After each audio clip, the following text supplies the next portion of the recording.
एक समय की बात है। चमकोली नामक गांव में अक्सर अजीबो-गरीब घटनाएं हुआ करती थी।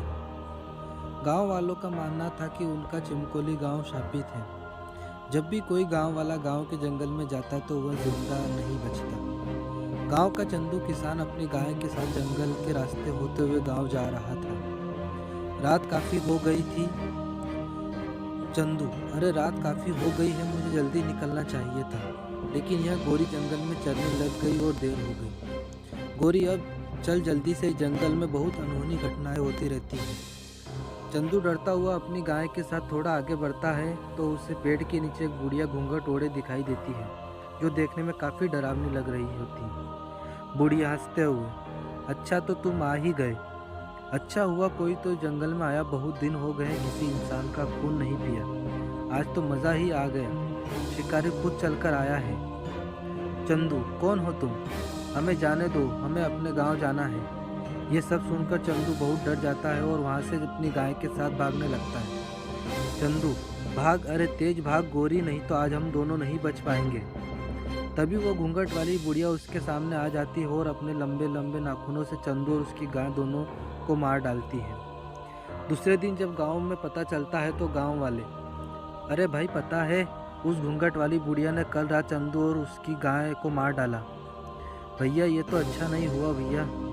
दूसरा आदमी, हाँ भैया, अब तो इस गांव में रहते भी डर लगता है, लेकिन क्या करें भैया, आप गांव छोड़कर भी तो नहीं जा सकते ना। वो ये जंगल है जो गांव के बीचों बीच ही पड़ता है, आखिर आ जाए तो कहाँ जाए। ये बोलते हुए वो दोनों बहुत उदास हो जाते हैं। चंदू के मरने की खबर उसके घर पहुंचती है। चंदू किसान का बेटा पप्पू जोर जोर से रो रहा होता है। वाणी, पप्पू की सौतेली माँ, अरे अब बस भी कर दे रोना तू, तेरा बाप तो तुझे छोड़कर चला गया, आखिर मैं कहाँ से खिलाऊंगी तुझे रोटी।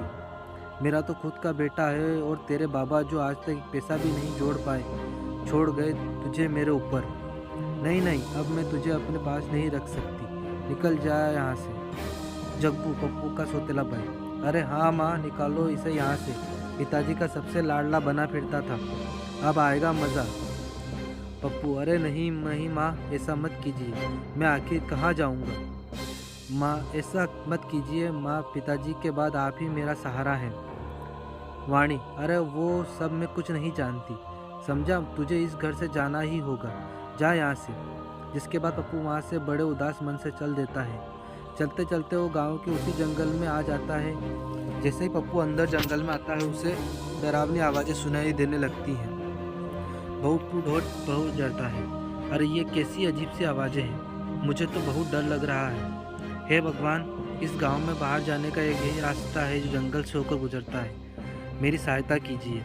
तभी तो मुझे कुछ भूख भी लगी है और जिस ओर से डरावनी आवाज़ें आ रही होती है, पप्पू उस ओर चल देता है। तभी वो देखता है कि वहीं पेड़ के नीचे घूंघट में एक बुढ़िया बैठी है। बुढ़िया हंसते हुए, आ गया तू, अब मुझे एक नया शिकार मिल गया। उसकी बात सुनकर पप्पू काफ़ी डर जाता है।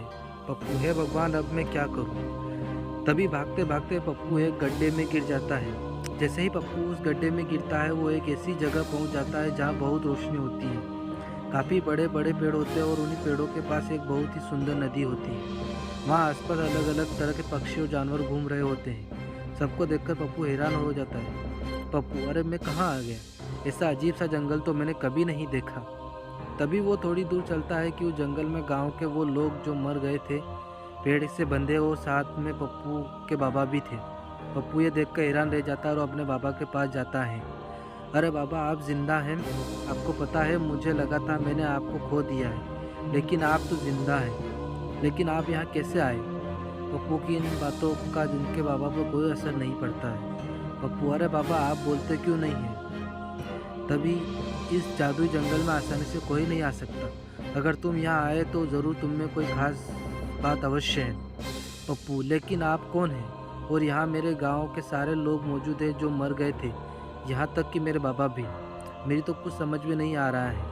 आदमी, बेटा, मैं जंगल में कई वर्षों से तपस्या कर रहा था, लेकिन अचानक एक दिन यहाँ पर एक औरत और जो पिशाचिनी थी वो आ गई। कई वर्षों की तपस्या के बाद मुझे एक मंत्र मिला जिससे मैं सबसे शक्तिशाली हो सकता था और हमेशा के लिए अमर भी। लेकिन इस बात की खबर उस पिशाचिनी को लग गई और यहाँ मुझे मारने आ गई। बुढ़िया, मैं पिशाचिनी हूँ। मुझे पता चला है कि तेरे पास वो जादुई मंत्र है।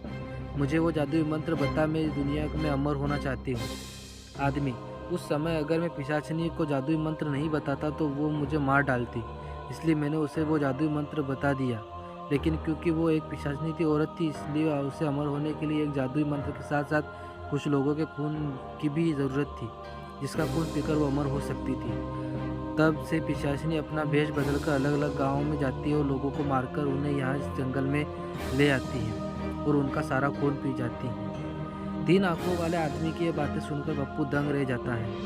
पप्पू: तो अब क्या अब मेरे बाबा और मेरे गांव के सभी लोग कभी जिंदा नहीं हो पाएंगे?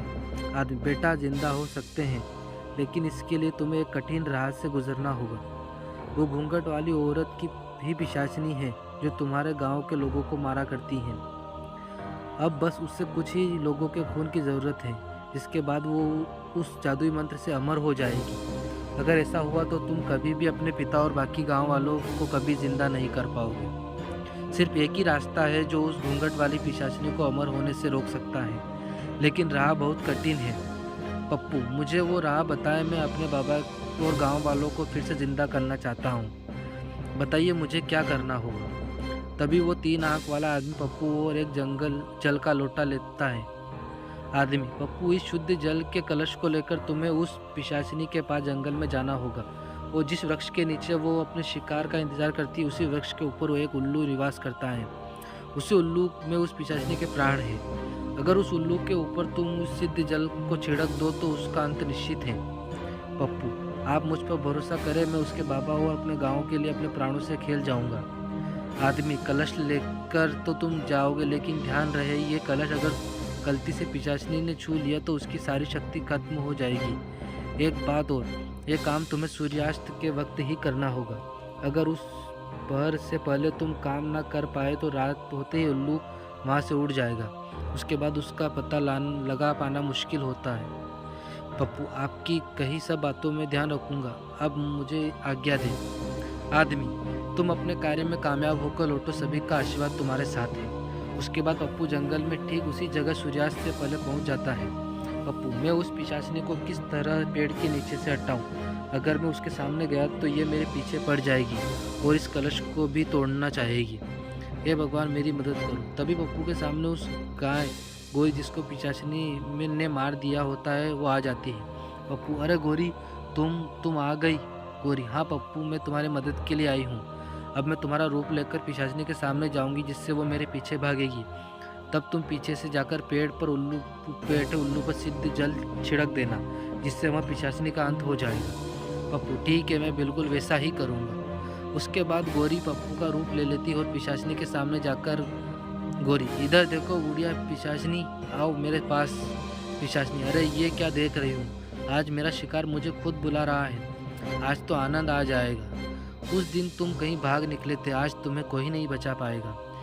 हाँ पप्पू, सूर्यास्त तो होने ही वाला है। यही वक्त है जब मुझे उल्लू पर जल छिड़क कर उस पिशाचिनी का अंत करना होगा। पप्पू झट से उस पेड़ पर चढ़ जाता है और देखता है कि एक बहुत भयानक सा उल्लू पेड़ की डाल पर बैठा हुआ है। पप्पू कलश से जल उस पर छिड़क देता है, जिससे उल्लू जल का खाक हो जाता है। और वहीं दूसरी ओर पिशाचिनी गोरी के पीछे भागते हुए जलने लगती है। पिशाचिनी: अरे ये क्या हो रहा है, मेरा शरीर कैसे जल रहा है? धोखा, मेरे साथ धोखा हुआ है। नहीं, किसी को नहीं छोड़ूंगी। पप्पू: धन्यवाद ईश्वर, मैं इस पिशाचिनी का अंत करने में सफल हुआ। उसके खत्म होते ही पप्पू के बाबा और सभी गांव वाले उस 3 आंख वाले आदमी के साथ वहां आ जाते हैं, जिन्हें देखकर पप्पू बहुत खुश हो जाता है।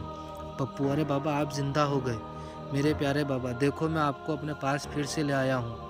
चंदू: हाँ मेरे बच्चे, देख मैं तेरे पास आ गया हूँ। 3 आंख वाला आदमी: वाह पप्पू, तुम सच में बहुत बहादुर हो, साहसी हो। तुमने उस पिशाचिनी घूंघट वाली बुढ़िया को हमेशा के लिए मुक्त कर दिया है। अब वो बहुत दूर जा चुकी है। अब तुम्हारा गांव शापित नहीं रहा। अब किसी भी गांव वाले की मौत नहीं होगी और ये सब तुम्हारे ही कारण हुआ है। यह सब सुनकर वापस जिंदा हुए सारे गांव वाले भी पप्पू का धन्यवाद करने लगते हैं। वाणी: मुझे माफ़ कर दो पप्पू, मैं तुम्हारे साथ बहुत गलत व्यवहार किया। पप्पू: मेरे मन में आपके लिए कोई कड़वाहट नहीं है माँ। देखो पिताजी अब हमारे साथ है, अब हम सब साथ रहेंगे। बूढ़ा आदमी अरे वाह बेटा, तुमने जो हमारे लिए किया वह कोई नहीं कर सकता। तुम वाकई में हमारे गांव के नायाब हीरे हो। हम तो तुम्हें पाकर धन्य हो गए बेटा।